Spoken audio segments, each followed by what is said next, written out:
Hello there, Follow Your Brushers. This is Pam Tuggle with Follow Your Brush. Thanks for being here. We're going to talk about some books today. Someone asked me for a recommendation on what I would suggest or some things that I have read that have helped me in my watercolor practice.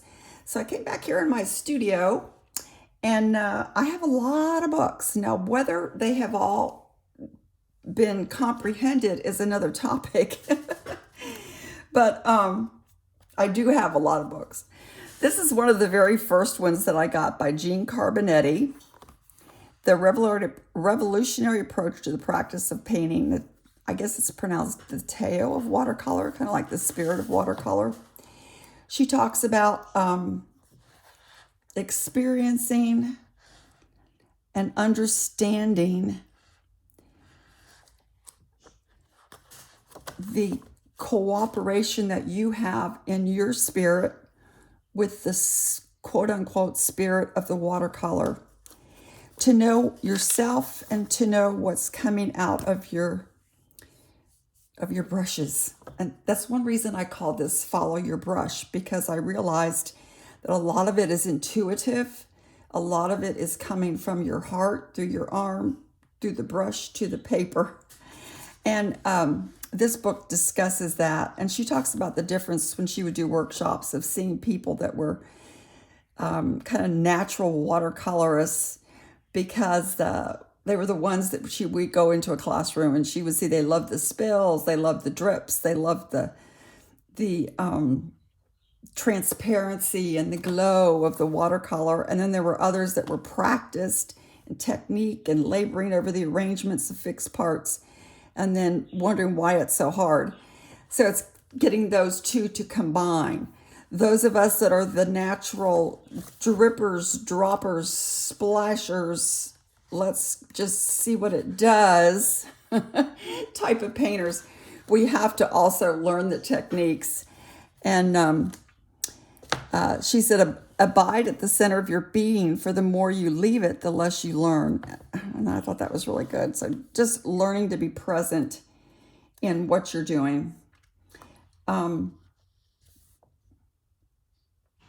It's not just how you feel, but learning to be refreshed and find out more about yourself, actually, in the process. That painting is a story.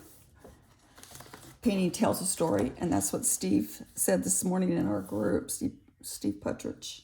I'm going to put that aside because I have a lot of things to talk about. The next one I went to is called The Spirit of the Brush.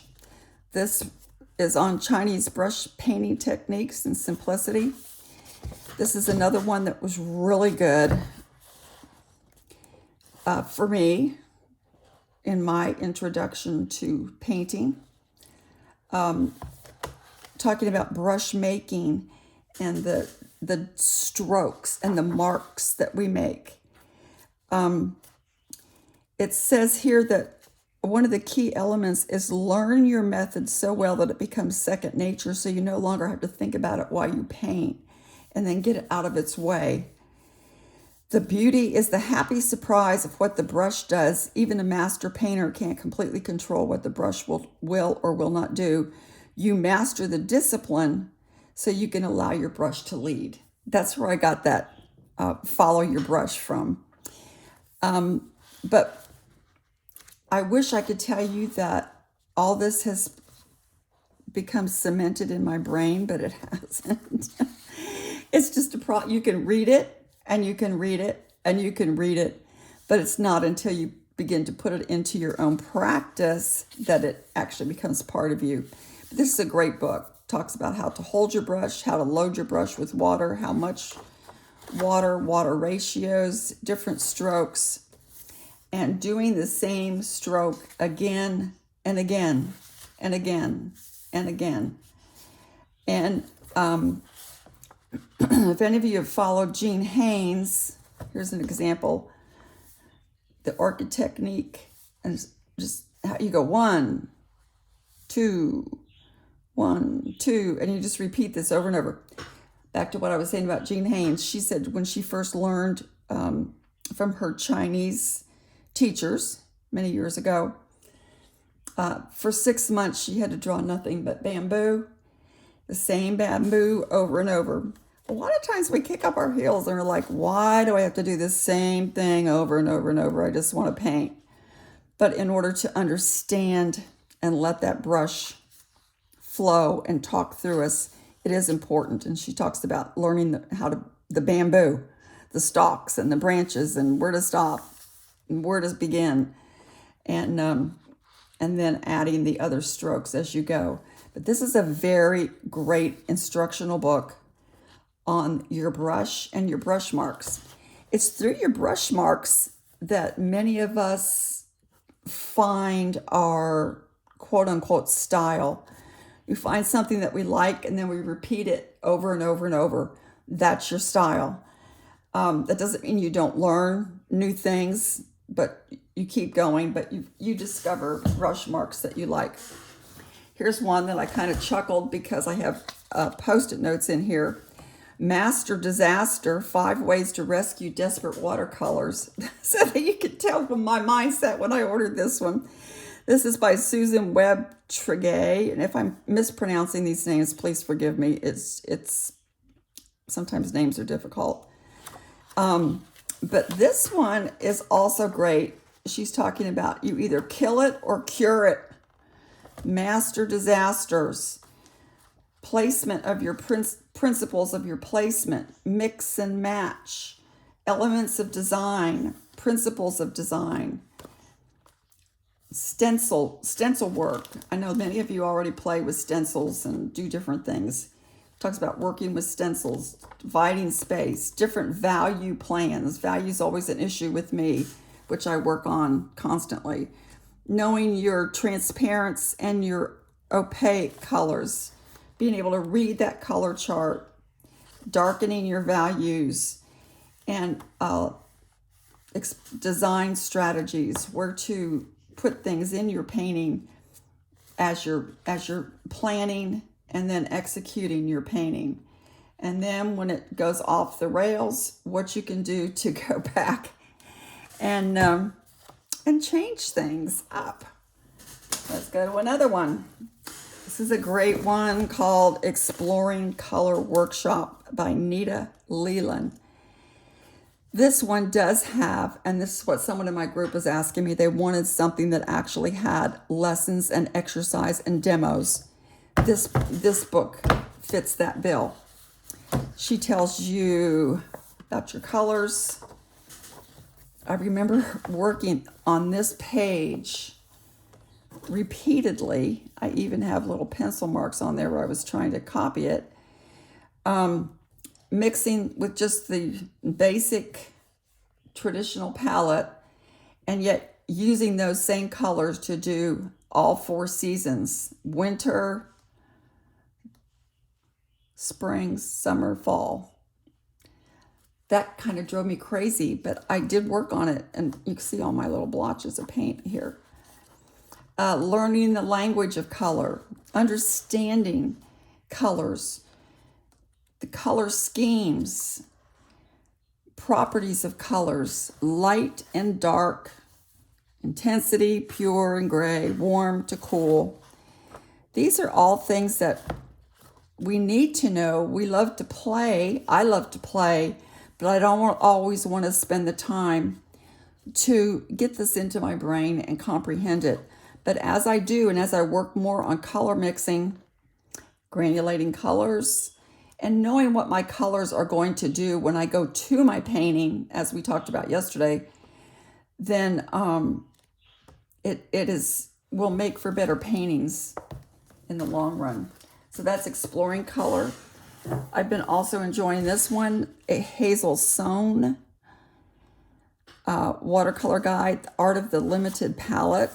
And this one too has really led me to explore my own mixing colors in my own practice. And if you've been watching on Follow Your Brush, you've been seeing me do that. And mixing colors and how they interact, and shadows and lights and darks. And once again, these little different primaries, but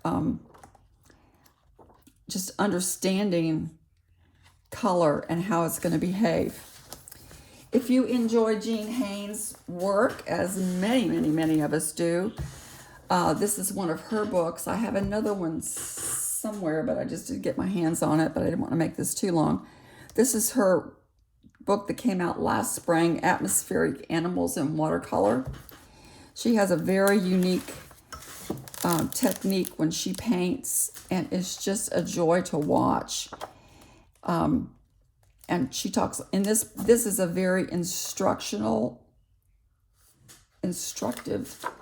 and tutorial type book, in that she takes you step by step in how paint is made, how to select your colors,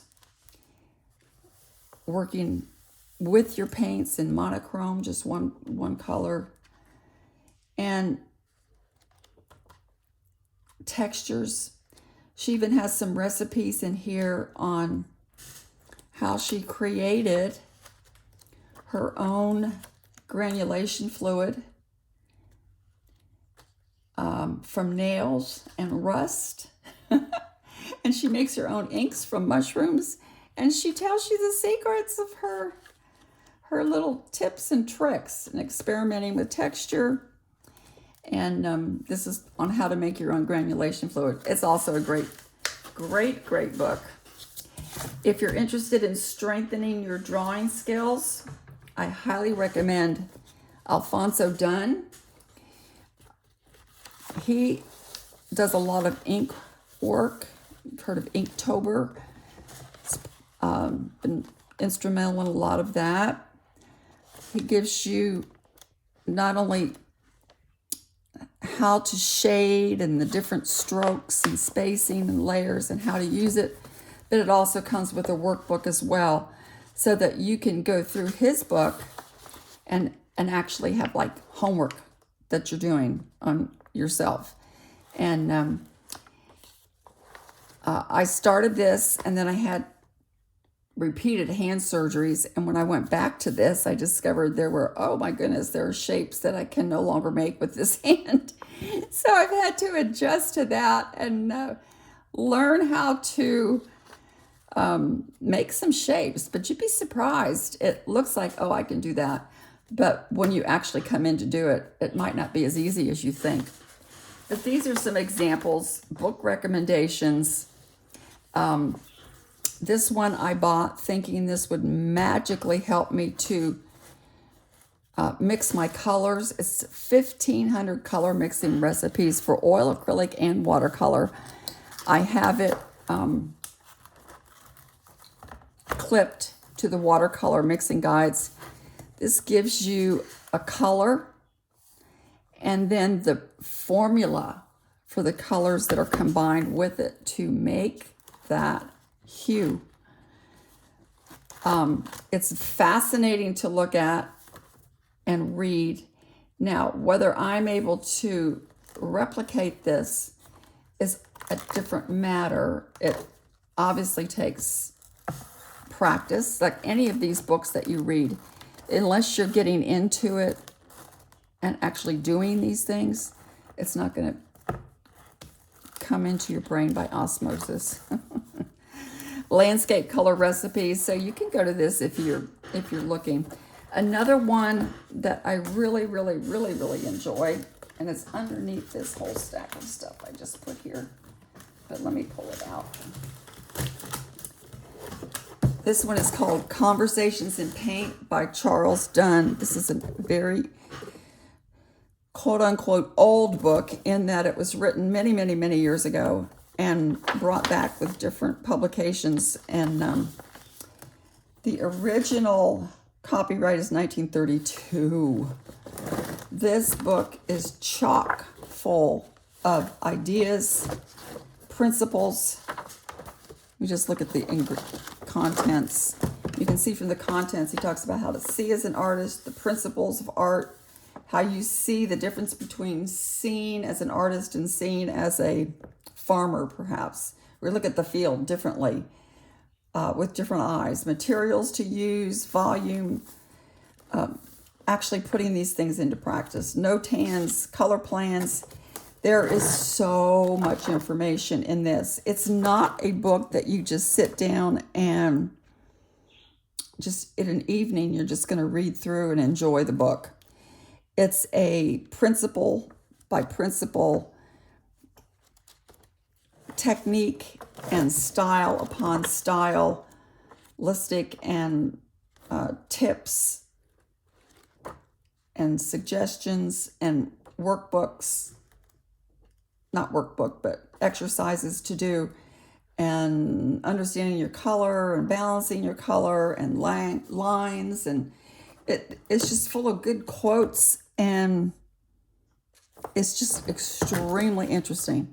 So there are just a few tidbits and book recommendations for you all. And I'll try to post them all in my description with the hashtag so you can see them. Another thing that I do enjoy, let me say this before I sign off, is the Watercolor Artist magazine. And I discovered it is available on Amazon. You can buy single issues or you can subscribe. And each month they talk to a different artist, a variety of different artists, and feature their works and even how they go about it, meet the artists, how they go about it step by step. And it even will have, let me find it, I know it's in here. Here we go. They will show you step by step how they went about doing that particular project. And each issue has that. So that's a lot of fun too. So I'm going to sign off for now. I hope you have a wonderful day. And if you're looking for some good books to take in and help train your brain and your eyes and your brush and your handling, that's a few tips for you. Thanks for watching, and have a great week.